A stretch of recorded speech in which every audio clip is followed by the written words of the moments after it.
Madaktari walisema nina bahati sana kwa kuwa bado nipo hai. Majirani walivunja mlango wangu baada ya kusikia kelele usiku. Waliponipata, nilikuwa karibu kufa. Lakini ukweli ni kwamba sitakaa nisahau usiku ule nilipomchukua mhudumu wa baa na kwenda naye nyumbani kwangu.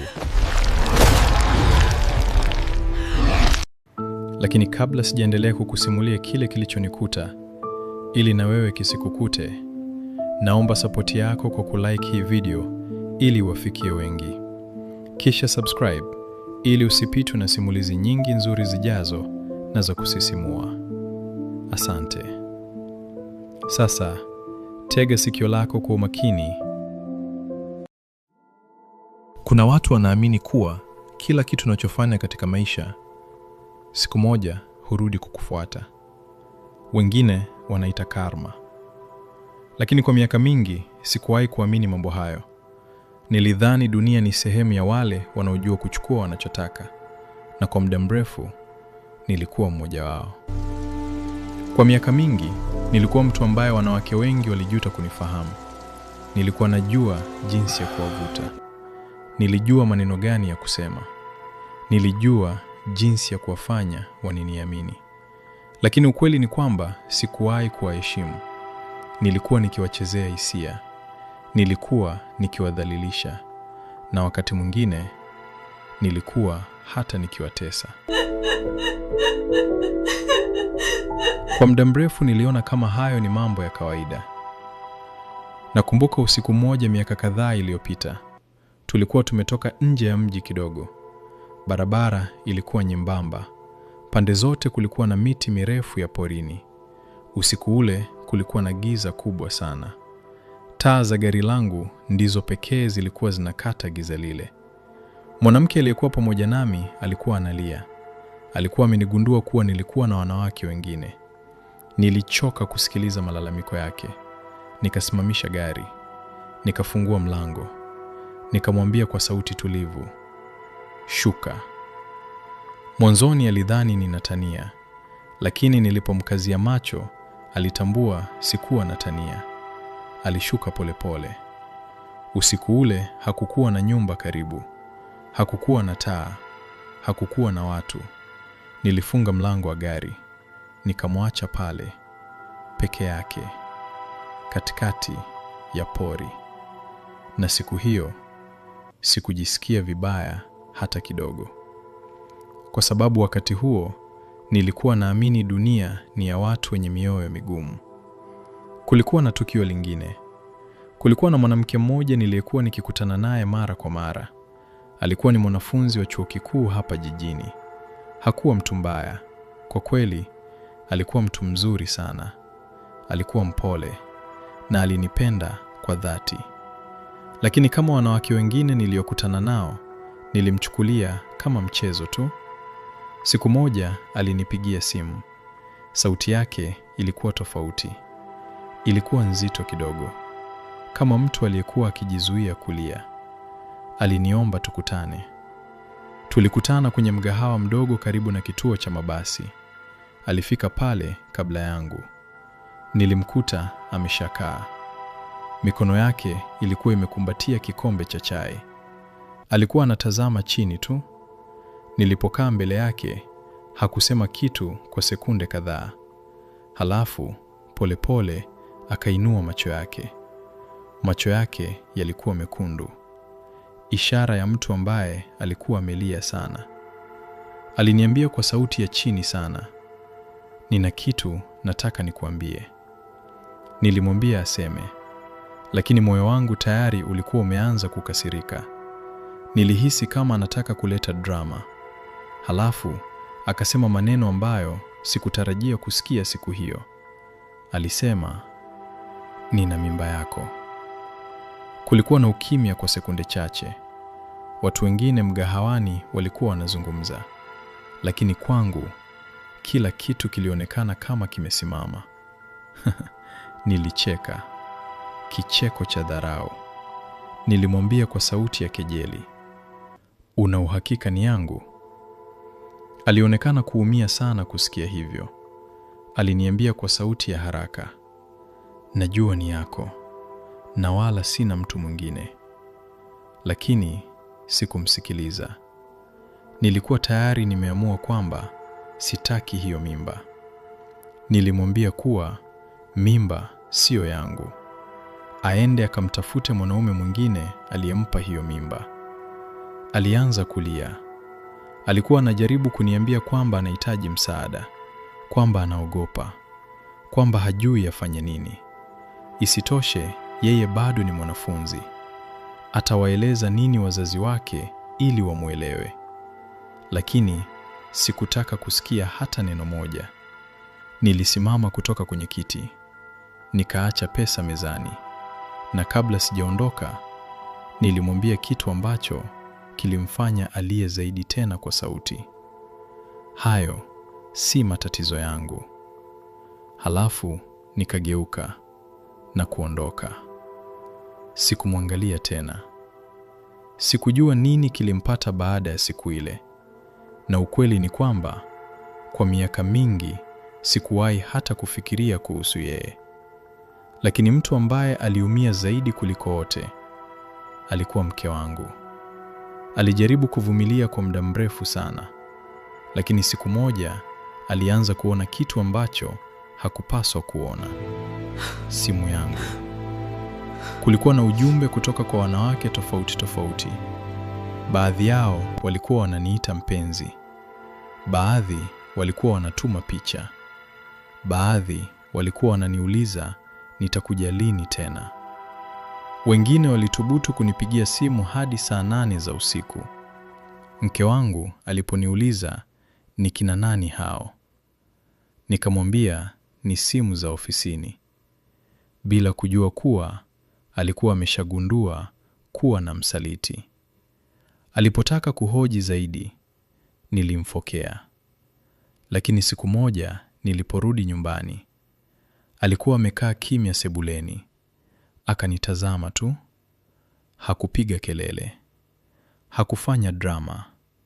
Alisema tu kwa utulivu, nimechoka. Mke wangu alidai talaka, lakini sikumjibu kitu. Nilimwangalia tu. Nikaingia zangu chumbani kulala. Siku iliyofuata nilirudi nyumbani na kukuta nyumba yangu iko kimya. Kimya kisicho cha kawaida.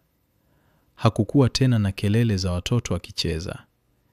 Hakukuwa na mtu wa kuniuliza siku yangu imeendaje. Nilibaki mwenyewe tu na ukimya. Kumbe alikuwa ameondoka. Na alipoondoka, aliwachukua watoto wangu pamoja naye. Kwa siku kadhaa nilijaribu kujifanya sijali, lakini kadiri muda ulivyopita, upweke ulianza kunila polepole.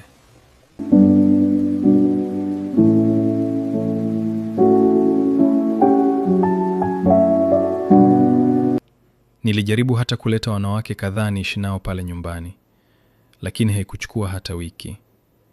Walikuwa wakiondoka kutokana na tabia zangu mbaya. Ili kupunguza machungu, nikajikuta nimeifanya baa kuwa nyumba yangu ya pili.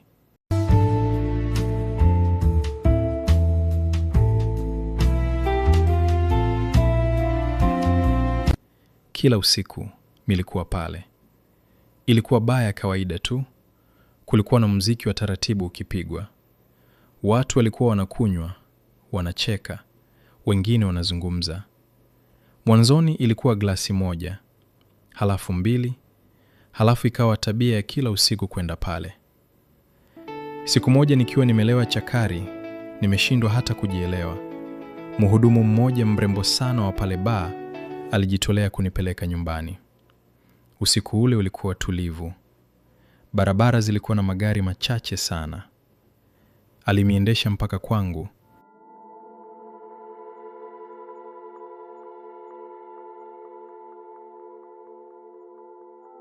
Akanisaidia kuingia ndani na kunilaza taratibu kwenye kochi langu.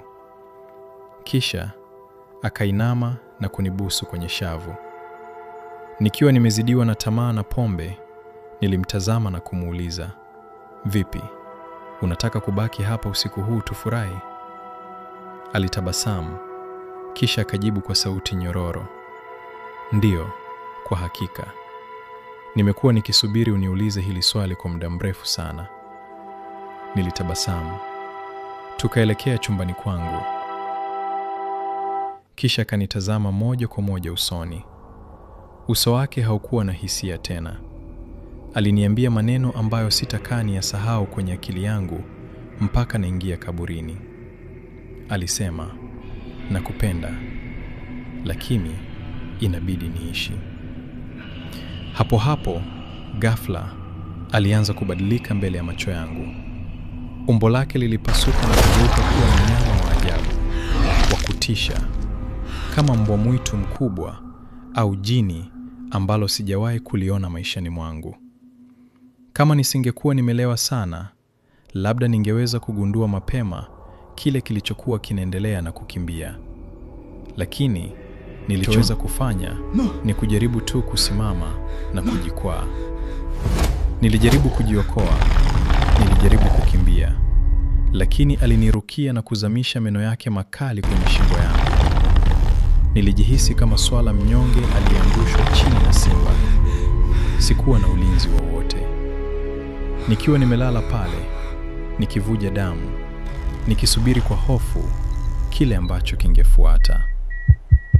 Sikumbuki nini kiliendelea baada ya pale, lakini nilipozinduka tena, kitu cha kwanza kuhisi ilikuwa ni harufu. Harufu kali ya dawa. Halafu, sauti ya mashine. Nilijaribu kufumbua macho yangu. Mwanga mweupe mkali ulinichoma. Kitu changu kilikuwa kinauma sana, kama kinapasuka. Nilipoweza kufumbua macho vizuri, niligundua niko kwenye dari ngeni. Sikuwa chumbani kwangu. Nilikuwa hospitali. Kando ya kitanda changu, nesi mmoja aliyekuwa na beji iliyoandikwa jina Gloria alikuwa akibadilisha dripu. Alipoona nimefumbua macho, alishtuka kidogo.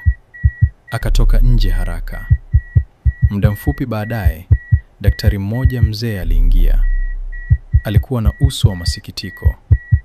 Alisimama kando ya kitanda changu. Akanitazama kwa muda mrefu bila kusema neno. Kisha akavuta pumzi ndefu na kuanza kuongea. Aliniambia, umeamka hatimaye. Aliniambia nilikuwa nimepoteza fahamu kwa siku 7. Majirani zangu ndio walioniokoa. Walisikia kelele za kutisha sana usiku wa manane. Kelele za mtu aliyekuwa akipigania uhai wake. Walivunja mlango wa nyumba yangu na kunikuta nikiwa nimelala kwenye dimbwi la damu. Daktari aliniambia chumba kizima kilikuwa kimevurugika. Lakini kile kilichowashtua zaidi ni majeraha niliyokuwa nayo. Daktari alisogea karibu. Sauti yake ilitetemeka kidogo. Alisema, hatujui ni nini kilikushambulia. Majeraha yako hayaendani na silaha yoyote. Ni kama ulishambuliwa na kiumbe kisichojulikana. Kiumbe chenye nguvu za ajabu. Nilitaka kumjibu. Nilitaka kumwambia ukweli.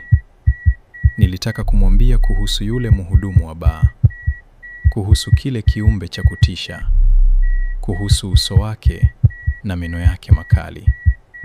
Nilifungua mdomo wangu ili niongee. Lakini hakuna sauti iliyotoka. Sauti yangu ilikuwa imepotea kabisa. Nilijaribu kuinua mkono wangu. Mkono wangu wa kulia uligoma. Nilijaribu kusogeza miguu yangu. Haikusogea. Ilikuwa kama imekufa ganzi. Daktari alinishika bega langu. Uso wake ulijaa huruma. Huruma ambayo mimi sikuwahi kumpa mtu yoyote maishani mwangu. Alisema kwa sauti ya pole, samahani sana. Kutokana na mshtuko mkubwa na kupoteza damu nyingi, ubongo wako umepata athari kubwa. Umepata stroke. Nusu ya mwili wako umepooza. Utaweza kutembea tena, na hatuna uhakika kama utaweza kuongea tena. Maneno yale yaliniingia kama msumari wa moto kwenye moyo wangu. Ukimya mzito ulitawala chumbani mle. Daktari aliondoka na kuniacha peke yangu. Machozi yalianza kunitoka. Machozi yaliyobubujika kama maji. Nilikuwa nimelala pale kitandani, nikiwa mfungwa ndani ya mwili wangu mwenyewe. Siwezi kukimbia. Siwezi kuomba msaada.